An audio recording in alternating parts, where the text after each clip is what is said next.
Hey everybody, thank you for joining us for today's very special episode of Real Estate Disruptors. I'm on a mission to create 100 millionaires, and one of the best ways to become a millionaire is through sales. That big step that we're talking about is that we are launching our very own sales community. I'm actually doing this with someone I look up to a lot, and that person is Ian Ross. So if you don't know Ian, he has had a lot of experience in insurance, a lot of experience in solar sales, a top performing rep for multiple years, and definitely the biggest sales nerd I know out there. So the reason why we have Ian involved in this is because I don't know anyone who has done it just as well and also has the ability to teach what he knows. So let's get Ian up here.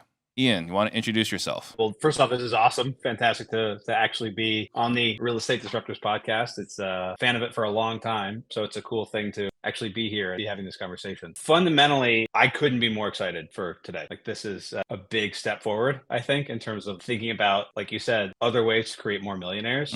Real estate is an amazing vehicle to get people from point A to point B in terms of financial freedom, in terms of getting everything they want out of their life financially. Another aspect of that is selling, is sales, is having the persuasion techniques and abilities that allow you to have the best possible conversations. Yeah, absolutely. And that's a big push forward.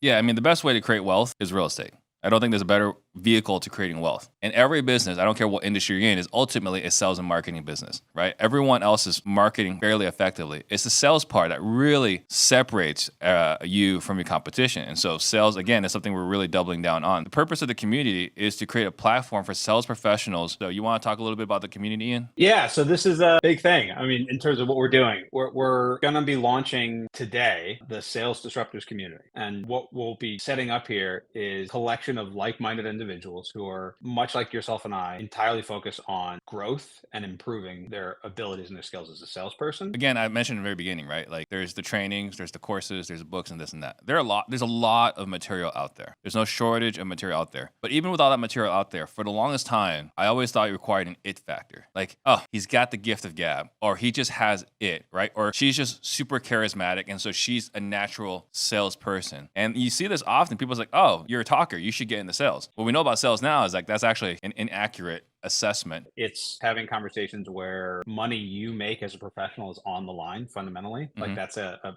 big key in terms of what it is that makes a salesperson versus someone who isn't. Is someone who their conversations with customers, prospects, however that setup is for their conversations, that they will be rewarded financially if those conversations go well. Yeah. That's like a big fundamental principle there. And I would say that having the understanding of how to have those conversations with other people who are similar, who are also having the same types of interactions and where their money is on the line, and how much they improve at their own conversations is absolutely fundamental. And you can make significantly more than what a physician makes if you're skilled in sales. Yeah, I would say that in terms of thinking about the income, you can probably make more than anyone else you know in your life. Yeah. Just by being a sales professional for some other company, not having your own business, not having a real estate portfolio. Fundamentally, you could probably make more than anyone else you know. Some of you guys know my story. I got a lot on the cold calling side as well, right? I used to work at a call center as one of my first jobs. But Ian, what industries again are you bringing to the table here? Yeah, so I had success in selling life insurance, and those were done virtually. Those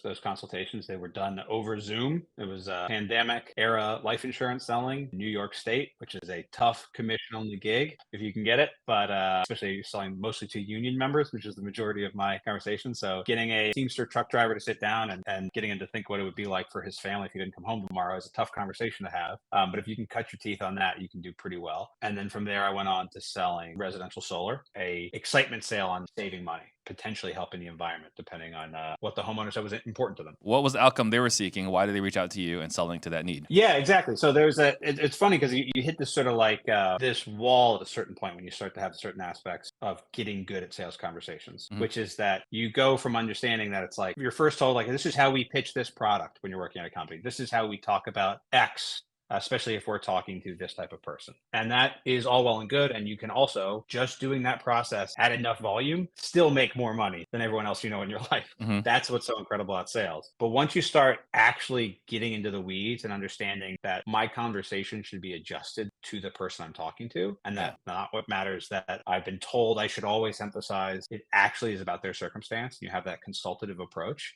It changes everything, and your job gets way easier because it's much less like projecting outwards rewards. Here's everything we can do for you. Here's everything that our product or service provides. And it starts becoming what's important to you. How can we solve what problems you're going through? I happen to have a perfect solution for whatever it is you're going through. The best example I can think of is like a drill, right? If you go into a Home Depot and you buy a drill, there's a few different ways that people will sell you the drill. First guy is features and benefits. Doesn't even ask you a single question. All right, Ian, thanks for coming in. You want to buy a drill? Let me show you this drill. It's cordless. It's this many horsepower. It's this many hours between charges. It can do wood screws. You can drill in the concrete, like all these features and benefits, right? And you got the second guy, the more seasoned guy. And the seasoned guy, he says, hey, what are you looking for in a drill? What are you trying to do? Why? I need the drill a hole about this big. Oh, perfect. I got the drill for you.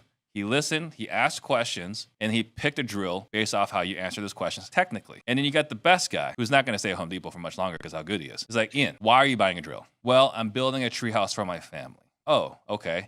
I know that I've got 6 more summers with my family, and we want to create memories, and we're going to be reading books under the starlight. All these things. All right, perfect. I got the drill for you. Build a treehouse so that you can create memories for your family. That's the third level. That's the kind of stuff that Ian and I are going to be talking about, how to effectively sell to people what they actually want. That's such a good example because the guy who sells the features and benefits of the drill at Home Depot, sometimes that person still wants to buy a drill and was going to buy it anyway. Yeah. And then they can give themselves the talk of like, I did such a good job talking about that drill. That guy got that and he bought it and it's exactly what he wanted. It's like, yeah, but you just lucked your way into that. You're an order taker. The big change comes from when the conversation is, why are you getting this drill? Like, what do you want out of it? Oh, it's for my family. God, it sounds like it's going to be really important to you that it will deliver consistent results every single time, no matter what, so that your family's safe because they're going to be elevated in a tree. It's like, that's right. Well, tell me more about this tree house. Tell me more about what you want to do with your family. Tell me more about this, how many summers you have left, how important this is. Yeah. And at the end of that process, this is the perfect drill for you.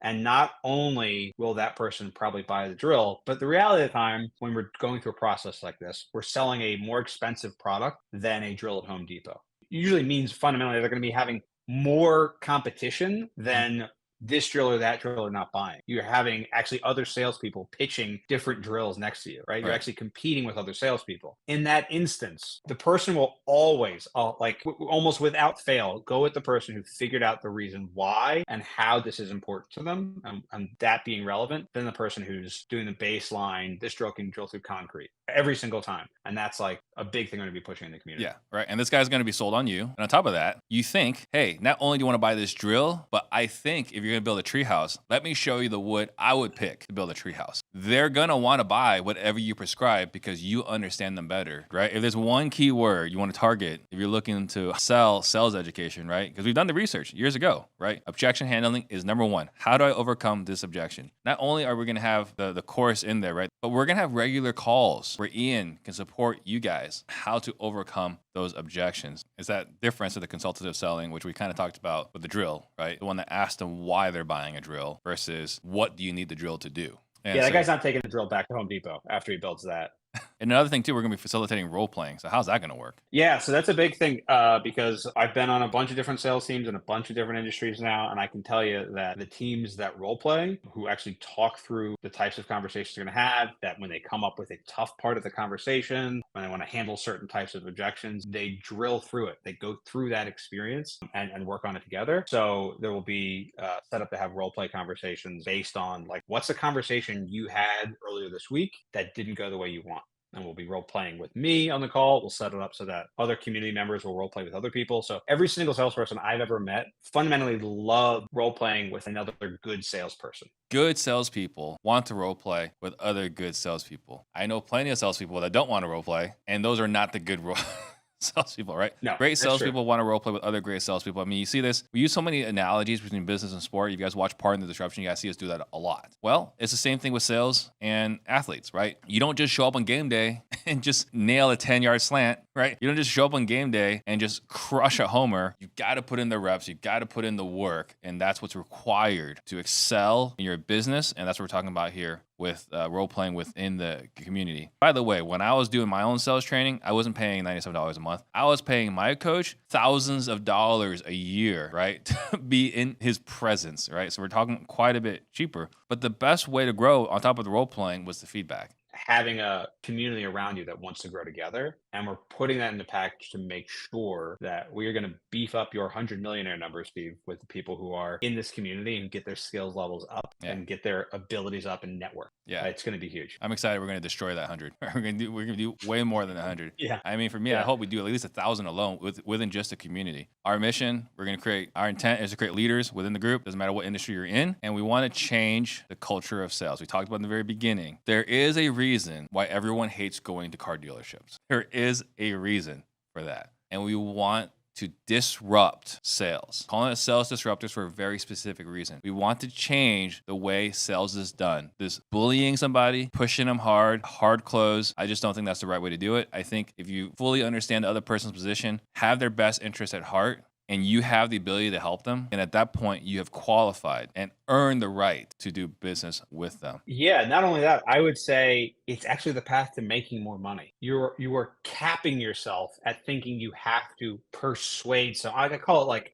this is good for salespeople and persuasion-focused entrepreneurs. But fundamentally, persuasion is kind of a confusing word because it sounds like I'm going to persuade you to do something. It's really just an all-encompassing phrase for our approach, which is that this was your idea. I consulted you on the process. And that is absolutely a way to make more money. Absolutely. If you guys find value, you guys want to join join us on this, go to salesdisruptors.com. That's disruptors with an O. The salesdisruptors.com for $97 a month. Oh, and real quick, for the first 10 people that do sign up and leave a 5-star review on WHOP, I know it sounds ridiculous, WHOP. For the first 10 people that leave a 5-star review, I will do a one-on-one call with you about your business. Sales is the absolute best thing ever. I love it. I'm obsessed with it. I have been ever since I got started. It's all I think about. It's all I want to talk about. I'm such an unbelievable sales nerd. I could not be more excited myself in terms of getting people better at their job, getting people better at commission-based roles in some sense, where they can make more money than they are right now, make significantly more money than they ever have before, just helping people solve problems, consulting people through the process, getting them to make their own decision that ultimately results in a very happy customer and a very, very wealthy salesperson. I'm giddy excited to be a part of this. That's right. So salesdisruptors.com. We'll see you guys inside. We'll see you guys in there.